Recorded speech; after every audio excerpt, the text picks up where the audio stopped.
the French president confirmed he will maintain his country's opposition to include audiovisual services in any future free trade agreement signed by the EU, including Britain's post-Brexit relationship with the bloc. The under-fire politician reaffirmed his position after the French coalition on the consequences of Brexit for cultural diversity pushed him to obtain an explicit mention of the exclusion of audiovisual service from the UK's new relationship with the EU. Pascal Rogard, president of the French Brexit Action Group, also insisted Mr. Macron should secure an explicit mention of the exclusion as a cultural exception in the trade deal. In a letter, Mr. Macron said, "France has consistently defended the exclusion of audiovisual services from free trade agreements. Our country has made it a major point in every trade negotiation. This is an essential issue, which concerns the protection of cultural diversity. It has thus obtained, in all the free trade agreements the EU has concluded, the exclusion of audiovisual services. France will defend an explicit mention in the directives that the Council of the EU will adopt and which will frame the negotiation of the free trade agreement between the EU and the UK, of the exclusion of audiovisual services. In accordance to the principle of protection of cultural diversity, France has long defended its cultural exception with subsidies, quotas and tax breaks to protect French films, music and television from the global market. In 2013, EU trade ministers reached an agreement that complied with a French request for the audiovisual sector to be excluded from a free trade agreement with the United States, a so-called cultural exception that would protect it from US dominance. France guards its cultural sector, which includes French television stations.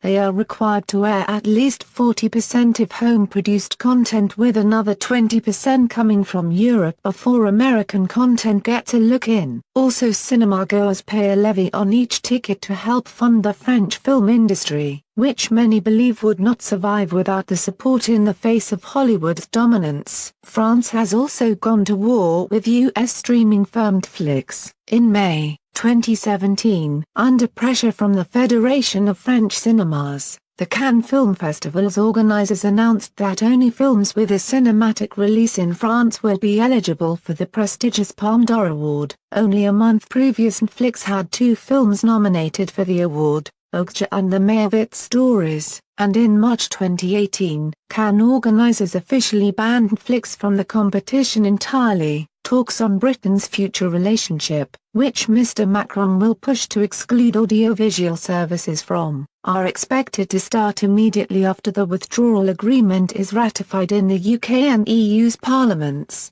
According to an EU Commission spokeswoman, she said, "We will be ready to start operations for negotiations on a future partnership immediately after the signature of the withdrawal agreement, and as I have said, for now, no further meetings are foreseen between the Commission's negotiators and UK negotiators, as negotiations have now, indeed, been concluded." MPs will vote next week on Mrs May's controversial deal, which the Prime Minister previously postponed after she claimed it would be significantly defeated. She is expected to lose the vote, which Downing Street confirmed would be held next Tuesday.